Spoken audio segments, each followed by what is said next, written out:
Guys, good morning. Welcome back sa aking YouTube channel. For today's video, check natin ang 2025 Honda BR-V 1.5 VX CVT Honda Sensing Sun Khaki Pearl.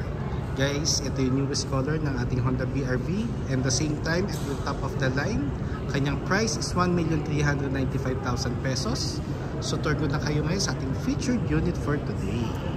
Guys, ito yung second generation ng Honda BR-V. Na-launch siya, kung hindi nagkakamali, November 2022. Mas wider na yung kanyang stance. It means yung dimensions, yung length, yung ground clearance, mas nag-improve na compared dun sa first generation. At mas mukha na siyang SUV compared dun sa previous model. Dito tayo sa front portion, guys. So naka-LED headlights tayo with daytime running lights. LED fog lamps, glossy black front grille. Then ang maganda dito, guys, sa front portion niya, yung upper portion, meron siyang chrome accent. Sa lower front bumper naman, meron tayong chrome na front accent garnish. Then matte black ang ating lower front bumper.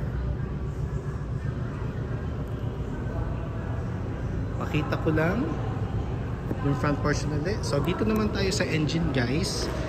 1.5 CVT or 7-speed automatic, 121 horsepower, 145 Newton meters of torque, front wheel drive, double overhead cam. Gas consumption, nag-range siya 8 to 14 kilometers city driving, 14 kilometers and up naman pag highway. Pero it will depend palagi, guys, sa driving habit nyo. Equipped na nga rin pala siya ng Honda Sensing. Ayan yung pinaka-sensor ng ating Honda Sensing. Additional safety feature siya para mas mag-improve ang safety precautions natin or improvement ng safety technology ng Honda. Across all brands rin naman, with other brands meron na rin naman sila. Iba-iba nga lang ang tawag natin. Dito naman tayo sa passenger side. Naka 17-inch alloy wheels na tayo. Two-tone siya, guys. Chrome and glossy black finish.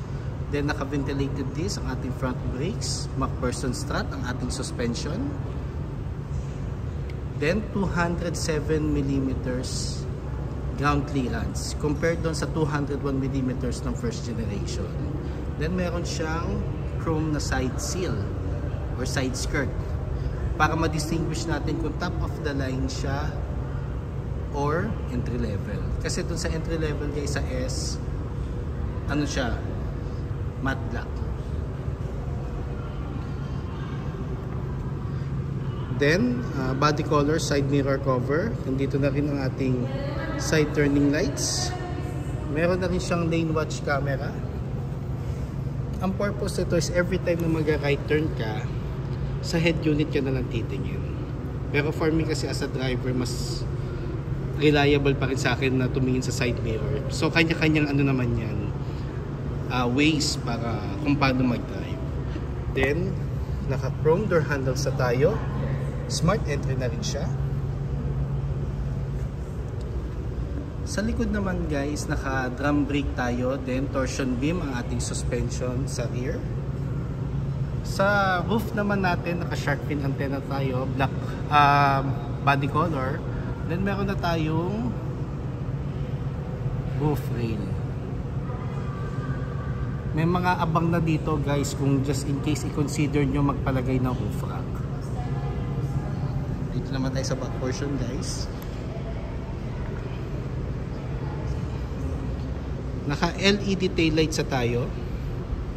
Then meron na rin siyang reverse camera, 4-eye backup sensor, built-in na siya, guys, compared doon sa first gen na wala pang backup sensor. Yun yung nadagdag sa ating second generation na Honda BR-V. Then ang ating lower rear bumper is meron na rin siyang chrome garnish.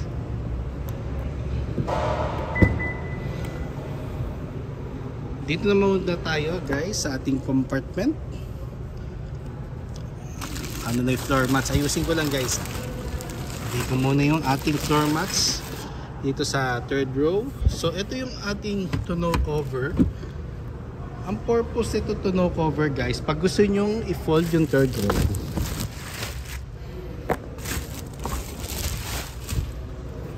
magpa-flat yung surface niya. Available ang tonneau cover for V and VX. It means a middle variant and top of the line, meron siyang tonneau cover. Then pwede mo rin siyang ilagay sa baba. Just in case na meron kayong mga matataas na objects, magkakasya pa rin siya dito. Or mga luggages, so flexible ang ating third row. Then nandito ang ating tools sa side, sa right side. Then ang jack guys nga pala is nasa ilalim ng passenger seat. Ceiling natin guys is black na. Same with the middle variant or V variant.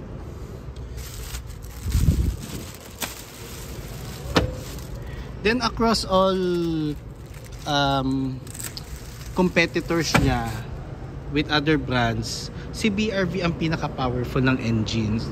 Kasi kailangan pag nag-avail kayo ng sasakyan, lagi yung lalagyan siya ng factor kung makakit ba siya sa mga uphill, fuel efficient ba siya, spacious ba ang interior, and yung ground clearance siya ba is mataas. Yun yung mga i-consider natin pag bibili tayo ng sasakyan.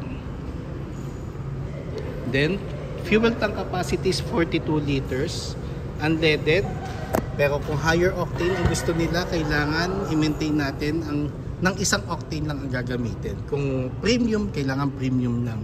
Pero kung unleaded, unleaded lang. Hindi pwedeng mix ang ano natin, ang octane natin pag magpapagas tayo palagi. Kasi magkakaroon siya ng effect sa makina. Then, ang material naman ng ating seat is full genuine leather na, with light gray stitches. Then adjustable ang mga headrest natin guys sa third row, sa second row, and sa front seats. Then meron siyang armrest dito guys. Hindi ko lang siya maibaba kasi naka-plastic pa. Nandito ang ating dome light. Meron tayong aircon vent. Pero it's more on blower lang guys. Kasi ang thermostat niya is depende pa rin doon sa harap. Then sa middle section natin sa second row, meron tayong power outlet na 12 volts. Then, nakikita nyo, meron pa rin tayong spacious legroom sa ating Honda BRV. And ang ating headroom guys, very decent. So komportable tayo every time na magta-travel tayo, kahit yung mga matatangkad natin na passengers.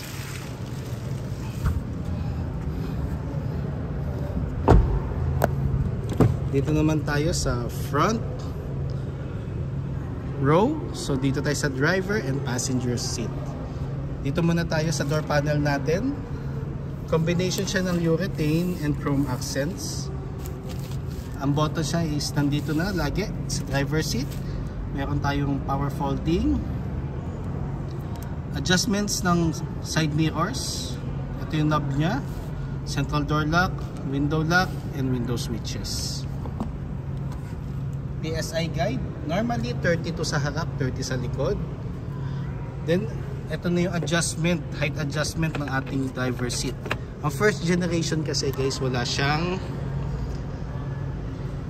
height adjustment, so fix ang height niya. Ngayon in-adjust siya ni Honda. And ang nadagdag dito sa interior guys, meron na siyang armrest. Sa first generation kasi BRV wala.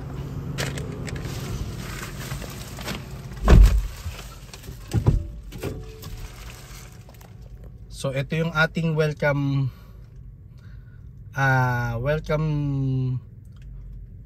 screen natin. Every time na i-close natin yung door, nadala na natin yung smart key.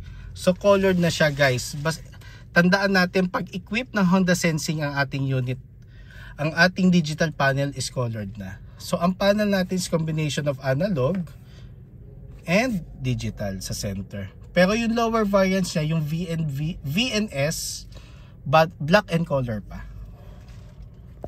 Black and white color pa. Sorry guys na nabulol lang. Then ang ating steering wheel is tilt. So pwede natin siyang adjust down and up. Then ang steering wheel natin is covered na ng leather with gray stitches. Audio control with hands-free telephone assist. Honda sensing and adaptive cruise control. Paddle shifters.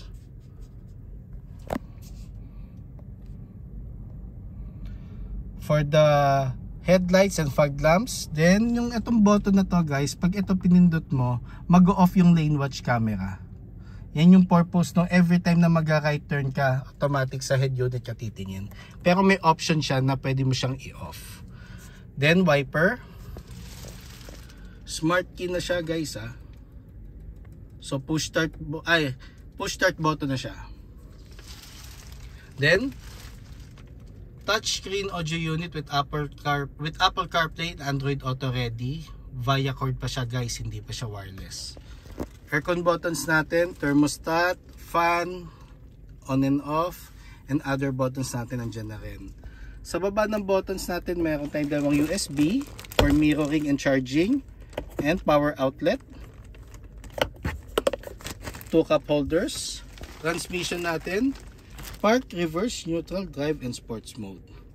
Sports mode, mas mabibigyan kanya ng additional speed and power, pero expect natin na magko-consume siya ng gasoline compare sa normal drive mode.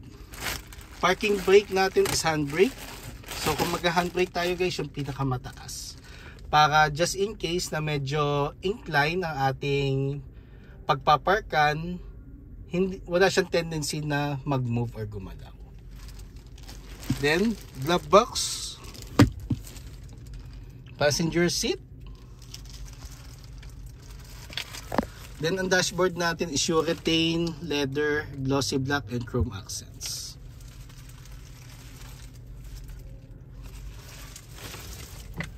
Glove box, dito natin lalagay owner's manual, warranty booklet, insurance policy, and copy ng ORCR na hindi pa expired. Then, airbags ito guys, meron tayong front airbags, side curtain airbags, hanggang doon sa C-pillar. So, regarding sa safety, hindi magpapaudi ang Honda. Ating map light.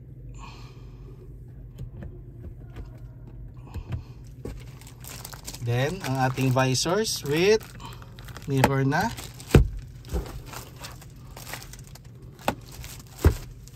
Rear mirror. Then, yun nga pala guys, just in case you have any concerns regarding low down payments, cash discounts, unit availability, parts inquiries or service appointment, or even bank display for our bank partners, feel free to call or text 0906-386-8937 or visit me at 598 EDSA East Grace Park, Caloocan City. And look for me guys, Ross Oliver Cruz, ang inyong friendly sales manager here at Honda Cars Balintawak. Looking forward to meet you here guys. Kindly subscribe na rin sa aking YouTube channel para maging updated sa mga susunod na videos. Pa-follow na rin sa aking Facebook, Ross Oliver Cruz, and aking Facebook page, Honda Cars Balintawak Best Deals by Ross Oliver Cruz. Yun lang guys, thank you and God bless.